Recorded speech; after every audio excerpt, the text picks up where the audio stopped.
Assalamualaikum warahmatullahi wabarakatuh. Halo anak-anak, bagaimana kabarnya?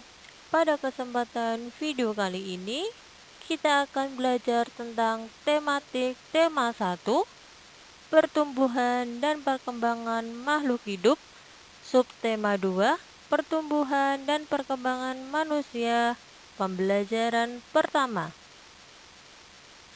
Langsung saja ke materinya ya. Mari kita pelajari faktor-faktor yang mempengaruhi pertumbuhan dan perkembangan manusia. Anak-anak pasti masih ingat ya apa saja ciri-ciri makhluk hidup. Salah satu ciri-ciri makhluk hidup adalah tumbuh dan berkembang. Manusia adalah salah satu makhluk hidup. Kita terus-menerus tumbuh dan berkembang. Dalam gambar ini ada perkembangan dari bayi sampai dewasa. Pertumbuhan dan perkembangan manusia. Manusia merupakan salah satu makhluk hidup. Manusia memiliki ciri-ciri yang sama dengan makhluk hidup lainnya. Salah satu ciri manusia sebagai makhluk hidup adalah mengalami pertumbuhan dan perkembangan. Pertumbuhan manusia terjadi sejak di dalam kandungan. Setelah lahir, pertumbuhan manusia bertambah besar dari bayi hingga dewasa. Setelah dewasa, pertumbuhan manusia berhenti. Namun, perkembangan emosi dan pikiran manusia terus berkembang. Pertumbuhan dan perkembangan dipengaruhi oleh beberapa faktor. Jadi, manusia itu selalu mengalami pertumbuhan dan perkembangan anak-anak. Dari bayi, lalu balita, anak-anak, remaja, dewasa, anak-anak. Nanti ketika kita dewasa, mungkin tinggi badan kita tidak bertambah, namun kita mengalami perkembangan secara emosi dan pikiran manusia. Perhatikan gambar Udin berikut ini. Apa kamu dapat menemukan perubahan yang dialami Udin berdasarkan gambar tersebut? Nah, ini adalah gambar Udin waktu kecil ya anak-anak. Ini adalah waktu digendong ibunya, kemudian bisa merangkak dan berjalan. Nah, di sini perubahan yang dialami Udin sejak bayi sampai saat ini adalah saat bayi kita belum bisa berjalan, lalu kita tumbuh, lalu kita merangkak, dan semakin bertumbuh kita lama-lama bisa berjalan. Ini adalah perubahan yang dialami Udin dari sejak bayi. Perhatikan kembali gambar Udin berikut ini. Apa kamu dapat menemukan perubahan yang dialami Udin berdasarkan gambar tersebut? Nah, gambar pertama Udin adalah minum susu. Kemudian, gambar kedua Udin sudah mulai makan sendiri. Perubahan apa yang dialami Udin sejak bayi sampai saat ini? Perubahannya adalah waktu kecil kita hanya bisa minum susu dan belum bisa makan sendiri. Kemudian, saat tumbuh dewasa, kita bisa makan sendiri dan kebutuhan makanan kita terpenuhi, tidak hanya minum tapi juga makan makanan yang bergizi. Jadi, kemandirian dan perkembangannya terus bertambah. Apakah kamu mengalami pertumbuhan dan perkembangan seperti Udin? Pasti mengalami ya anak-anak. Semua manusia pasti mengalami pertumbuhan dan perkembangan seperti Udin tadi. Cobalah mencari tahu dari orang tuamu tentang pertumbuhan dan perkembanganmu dari sejak lahir sampai saat ini. Jadi, anak-anak nanti bisa bertanya ke orang tua ya, "Mah, dulu aku bisa berjalan waktu umur berapa? Kemudian bisa merangkak pada umur berapa?" Seperti itu ya anak-anak. Informasi yang dapat kamu tanyakan tentang pertumbuhan dan perkembangan, misalnya berat, dan tinggi badan saat lahir. Misalnya, Mah, waktu lahir berat dan tinggi badanku berapa? Selain itu, kamu juga dapat mencari informasi mengenai kemampuan dalam merangkak dan berjalan. Oh, jadi kalian bisa tulis dulu waktu lahir aku bisa berjalan waktu umur sekian, kemudian bisa merangkak pada umur sekian. Nah, anak-anak bisa tulis informasi dan perkembangan kalian. Manusia sebagai makhluk hidup mengalami pertumbuhan dan perkembangan. Bertambah berat serta tinggi dapat merupakan salah satu contoh pertumbuhan.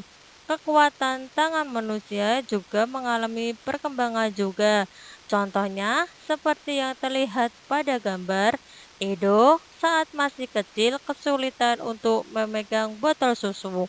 Akan tetapi setelah tumbuh, Edo bertambah besar dan kuat, Edo dengan mudah dapat memegang tempat minum yang lebih berat dari botol susu. Jadi, kekuatan tubuh kita itu juga mengalami perkembangan anak-anak. Tidak seperti bayi terus ya. Waktu bayi mengangkat beban sedikit tuh berat. Tapi setelah dewasa, makin kita tumbuh, jadi kekuatan tubuh kita juga berkembang. Kekuatan tangan dapat dilatih melalui kegiatan olahraga dan menari. Kuat dan lemah dari gerakan tangan digunakan dalam menari. Mari mencoba berbagai contoh gerakan kuat dan lemah tangan pada saat menari. Nah, di sini ada gerakan tepuk tangan. Nah, nanti kalian bisa praktekkan ya. Untuk gerakan pertama adalah mengangkat tangan kanan, lalu tangan kiri. Angkat tangan dengan kuat seperti sedang mengangkat beban. Gerakan yang kedua adalah turunkan kedua tangan secara perlahan. Kedua tangan diturunkan sambil menggerakkan jari-jari tangan, menirukan air hujan turun. Nah, setelah tadi ya tangan kanan dan tangan kiri turun, kemudian diturunkan sambil menggerakkan jari-jari tangan, menirukan air hujan turun. Nah, gerakan ketiga adalah rentangkan kedua tangan ke samping, lalu bengkokkan sehingga membentuk seperti huruf U. Ya, dilentangkan lalu dibengkokkan. Gerakan berikutnya adalah gerakan keempat, adalah gerakan memutar pergelangan tangan secara perlahan-lahan. Gerakan yang kelima adalah mengacungkan tangan ke depan dengan kuat, lalu membalikkan kedua telapak tangan dengan arah yang berbeda. Jadi misalnya mengacungkan tangannya ke depan, membalikkan kedua tangan, telapak tangan dengan arah yang berbeda. Jadi misalnya telapak tangannya menghadap, berarti nanti dibalik ke atas, ke bawah. Nah, seperti itu. Lanjut gerakan keenam. Gerakan keenam adalah bertepuk tangan. Tepuk tangan dapat divariasikan dari gerakan yang lemah sampai kuat.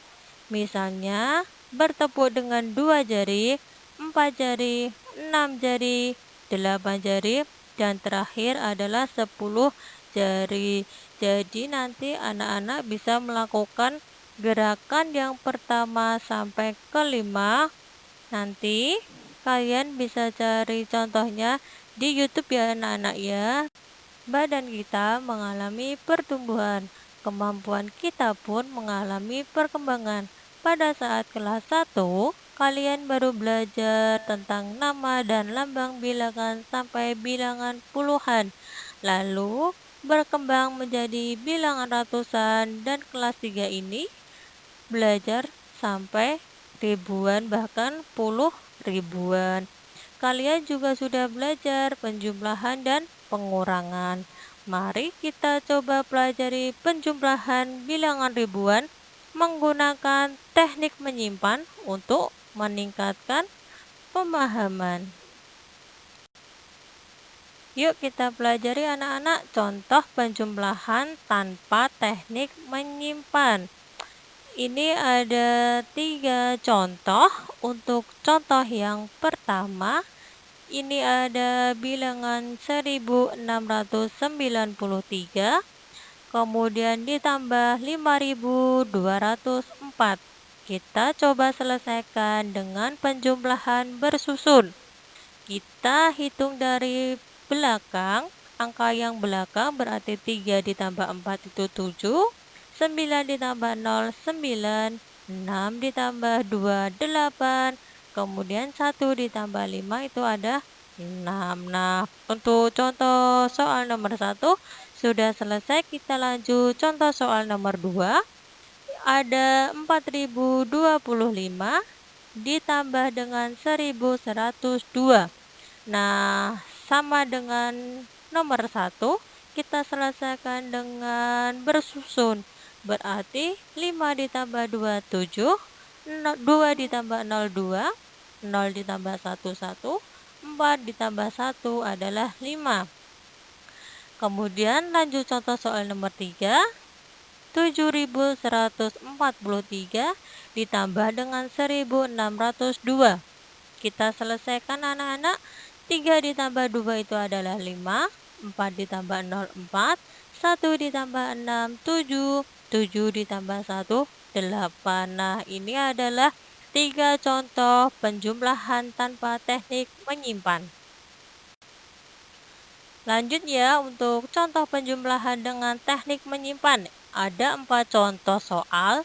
Mari kita selesaikan anak-anak. Untuk yang pertama, 2465 ditambah 3208. Cara penyelesaiannya seperti tadi. Kita selesaikan dengan cara bersusun. Berarti kita tulis 5 ditambah 8 itu 13. Berarti ditulis 3, nyimpan angka 1. 1 ditambah 6 ditambah 0 itu 7. Kemudian 4 ditambah 2, 6. 2 ditambah 3 adalah 5. Kemudian contoh nomor 2, untuk 5730,